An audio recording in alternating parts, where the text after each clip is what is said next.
কারি পাতার গাছ আর হচ্ছে জিনিসটা একটু হাতে মেখে নেই। ভুনা হয়ে গেছে আলহামদুলিল্লাহ, সুন্দর তেল উঠে এসে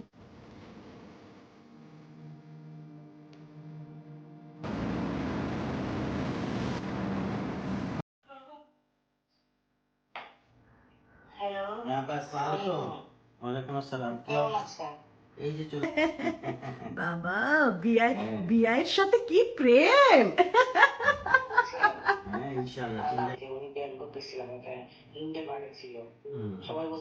হ্যালো ভিউয়ার্স, কেমন আছেন আপনারা? আশা করি আপনারা সবাই ভালো আছেন। আমরাও আছি আলহামদুলিল্লাহ।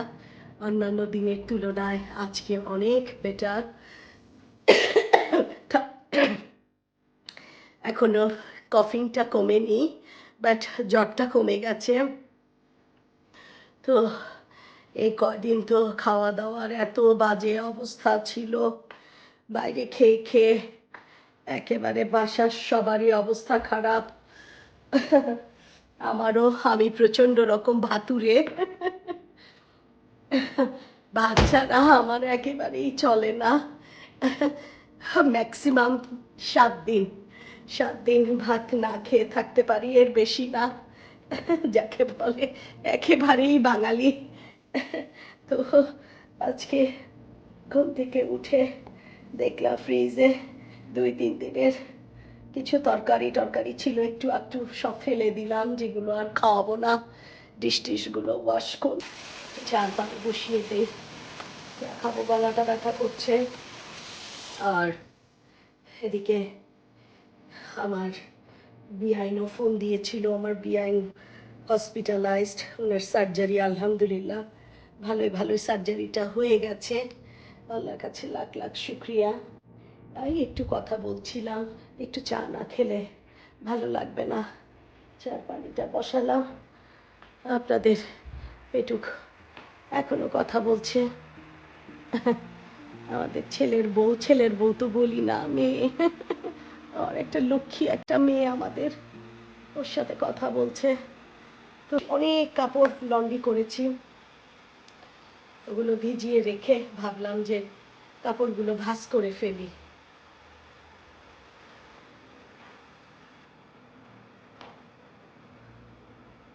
ও 4-5 দিনের অনেক কাপড় জমা হয়েছে, সকালে উঠে লন্ড্রি করলাম, এখন বসে বসে এগুলো ভাঁজ করব। আমাদের এখানে, আমি তো আগেও বলেছি, নিজেদের কাজ নিজেদেরই করতে হয়, বড় কষ্টের জায়গা। মাঝে মাঝে চিন্তা করি যে কোনো দিন যদি বাংলাদেশে যাই, গিয়ে আমার বাসায় আমার বাসায় যারা আমার হেল্পিং হ্যান্ড ছিল সবার কাছে গিয়ে হাত ধরে ধরে মাপ চাবো।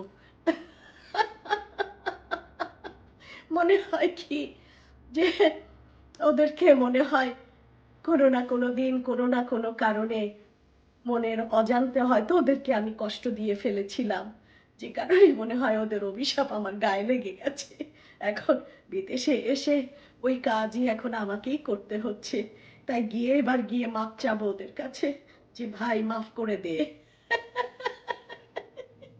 এখন এখন আমি আমেরিকাতেও কাজের বেটি রহিমা। তাই ভাবলাম যে আজকে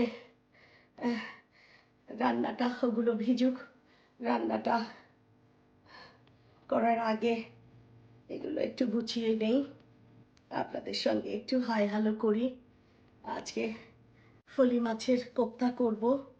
তো আমার আম্মা একদম আস্তে আস্তে ফলি মাছের কোপ্তা করতে মাছের চামড়াটা রেখে দিতেন, চামড়াটার ভেতরে একদম পুরগুলো দিয়ে একদম আস্তে আস্তে উনি ফলি মাছের কোপ্তা করতেন। যখন কোপ্তাগুলো করতেন দেখতে মনে হতো একদম আস্তে আস্তে ফলি মাছ। তো এখানে আসলে ওই ফ্রেশ ফলি মাছ কিনে এনে ওই যে ভেতর থেকে মাছের পেস্টটা বের করা, এটা খুব কষ্ট। তো যে কারণে আমি শুধু পেস্টটাই কিনে এনেছি।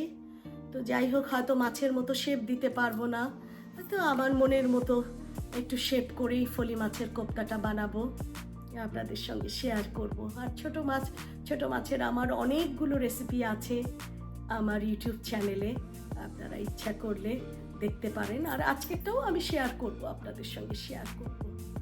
তো এই তো একটু কাপড়গুলো গুছিয়ে নেই।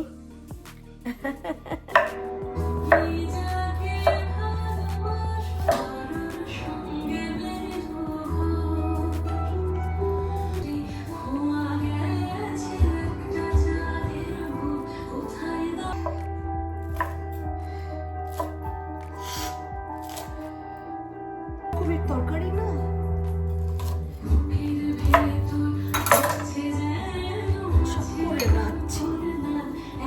বেগুনটা ভালো ছিল জাহিদ, বেগুনটা খুব ভালো।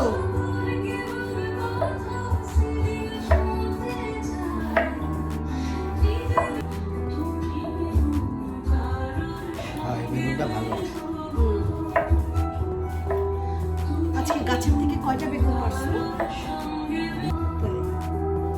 আরো কতগুলা হচ্ছে।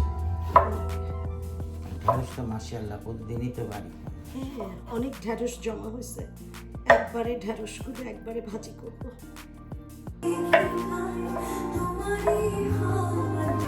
মাছটা লেবু পাতা দিয়ে চচ্চড়ি, লেমন গ্রাস লাগাবো নিচে। হ্যাঁ, খুঁজে বাই করতে হবে কোথায় আছে। ইয়েতেই পাবো, অ্যামাজনে পাবো, অ্যামাজনে অর্ডার দিতে হবে। একটা কারি পাতার গাছ আর হচ্ছে লেমন গ্রাস। টাইগার কি ঘরে আসবে? আসো বাবা, এটা একটু দেই, মাছ চচ্চড়িতে একদম এই একখানে দিছো না, বেশি না, যে একটু দিছি, একটু দিয়ে চচ্চড়িটা একটু ঝাল না হলে তো ভালো লাগবে না। সবকিছু একটু রেডি করে নিলাম, এখন জিনিসটাকে একটু হাতে মেখে বসায় দেই। ভাবলাম যে একটা একটা করেই বসায় দেই, সব কিছু দুটো একবারে গুছাতে গেলে সময় নষ্ট হবে। ভাবলাম যে আগে ছোট মাছটা বসিয়ে দেই, তারপরে কোপ্তাটা।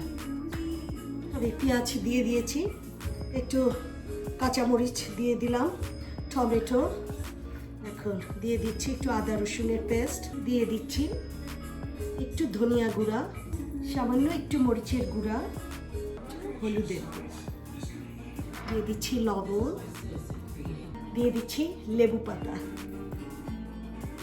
আজকে একটু লেবু পাতা দিয়েই মাছটা চচ্চড়ি করব।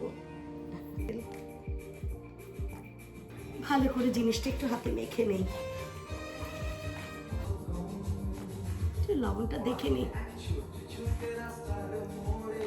একটু লবণ লাগবে। আগে দিয়ে দিচ্ছি বেগুন কাটাগুলো। এই হাতে মাখা চচ্চড়িটা আমার অনেক প্রিয়। ফ্রেশ মাছ পাই না বলে সবসময় এই চচ্চড়িটা করতে পারি না, আজকে একটু রিস্ক নিলাম। খুব ভালো করে ধুয়ে রেখেছি, এখন আমি এতে দিয়ে দিচ্ছি মাছগুলো। এখন হাতটা ধুয়ে একটু পানি দিয়ে দিব, বসিয়ে ও হতে থাক। আমি এর মধ্যে কোপ্তাটার সব কিছু একটু রেডি করে নিই। মাছের চচ্চড়িটা এই পাশের চুলায় হতে থাক। আমি এই পাশের চুলায় প্রথমে কোপ্তার মশলাটা একটু ভুনা করে নিই। এই হচ্ছে আমার ফলি মাছের পেস্ট, এটা গরম হয়ে গেছে। আমি এখন এতে দিয়ে দিচ্ছি পেঁয়াজ কুচি, এতে দিয়ে দিচ্ছি কিছু কাঁচামরিচ কুচি,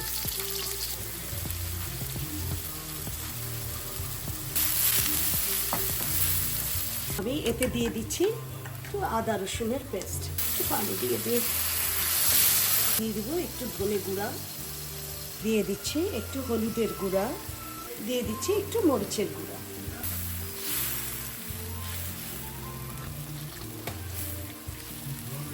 মশলাটা কষা হতে থাক, এদিকে আমার মাছের চচ্চড়িটা হয়ে গেছে।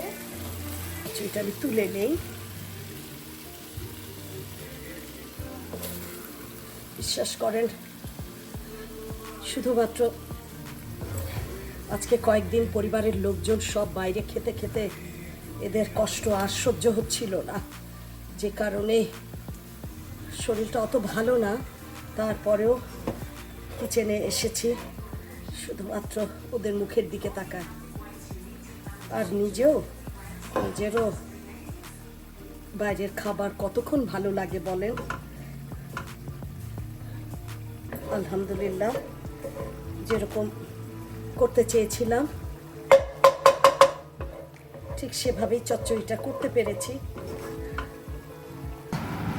মশলাটা খুব ভালো করে ভাজা ভাজা হয়ে গেছে, তেলও উঠে এসেছে।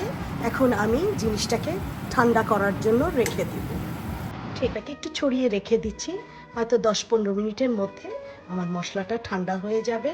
মশলাটা ঠান্ডা হয়ে গেছে, আমি মশলাটা এবং ফলি মাছের পেস্টটা আমি এখন একসাথে মিক্সড করে নিব। এদিকে আমি চুলাটাও ধরিয়ে দিয়েছি, একটা ফ্রাই প্যান বসিয়ে দিয়েছি ভাজার জন্য। এখন এতে আমি দিয়ে দিচ্ছি তেল। এতে আমি একটু দিব পুদিনা পাতা, একটু পুদিনা পাতা কুচি করে নিয়েছি। হ্যাঁ, আমার তেলটাও গরম হয়ে গেছে। আমাদের বাসায় এই ফলি মাছের বা চিতল মাছের কোপ্তা, এটা আমাদের খুব প্রিয় ছিল। তা মাঝে মাঝেই আমাদের বাসায় এই কোপ্তাটা বানানো হতো, আমরা খুব এনজয় করতাম। আমার মা এত ভালো বানাতেন। এখন তো সবই শুধু স্মৃতি। মাঝে মাঝে একটু চেষ্টা করি আর কি। আমাদের ছেলেপেলেরা আমাদের ছোটবেলা এত মজার মজার খাবার, আমাদের বাচ্চারা এখন তো সব কিছু এত ডিজিটাল হয়ে গেছে, আমরা মারাও এত ব্যস্ত। আসলে আমরা বাচ্চাদেরকে তো ওইভাবে আসলে টেক কেয়ারও করতে পারি না, যত্ন করে নিজে হাতে যে বাচ্চাদেরকে যে কিছু করে খাওয়াবো, সেই সময়টাও আমাদের আসলে থাকে না। এটা ইচ্ছা করলে ভাজার পরে এটাকে সুন্দর করে আমরা মশলা দিয়ে ভুনা করতে পারি, ওটাও আমাদের বাসায় করতো। ফলি মাছের কোপ্তাটা বানানোর পরে সুন্দর পিস পিস করে কেটে আম্মা আবার সেই জিনিসটা মশলা টশলা দিয়ে খুব সুন্দর করে ভুনা করতেন। তো আজকে আমি আর ওটা করবো না, যেহেতু আমার ভালো লাগছে না। খুব কষ্ট করে রান্নাটা করছি, এটাই অনেক। আপনারা যারা বাসাতে কোপ্তাটা করেন তারা তো জানেনই এটার কেমন স্বাদ, তবে ভুনাটা করতে পারলে খুব ভালো লাগতো। আর আসলে চুলার কাছে দাঁড়িয়ে থাকতে পারছি না, আজকে আর ওই পর্যন্ত করবো না। জাস্ট এটা ভেজেই দুটো দিয়েই পরিবারের লোকজনকে খেতে দিব।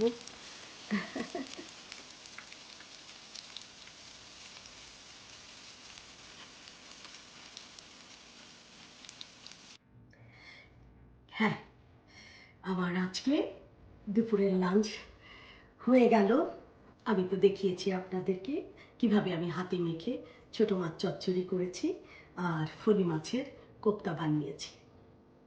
তো আশা করি আপনাদের ভালো লাগবে আমার রান্নাগুলো। আপনারা বাসাতে এইভাবে ট্রাই করবেন। এভাবে করার জন্য আজকে হয়তো আমি খুব সুন্দরভাবে জিনিসটা ভিডিও করে আপনাদেরকে দেখাতে পারলাম না, কারণ আমার শরীরটা ভালো না। তো যাই হোক, আপনারা বাসাতে এইভাবে ট্রাই করবেন, আমাকে সুন্দর সুন্দর কমেন্ট করে জানাবেন সত্যি সত্যি আপনাদের আমার রান্নাটা কেমন লাগলো। আর যারা এখনও আমার চ্যানেলটাকে সাবস্ক্রাইব করেননি, অবশ্যই অবশ্যই আমার চ্যানেলটাকে সাবস্ক্রাইব করে দেবেন আর বেল আইকনটা টিপে দিবেন। যখনই আমি নতুন নতুন কোনো ভিডিও দিব পৌঁছে যাবে আপনাদের কাছে। তো ঠিক আছে, আজকে এই পর্যন্তই। ভালো থাকবেন, আমাদের জন্য দোয়া করবেন। আল্লাহ হাফেজ, বাই।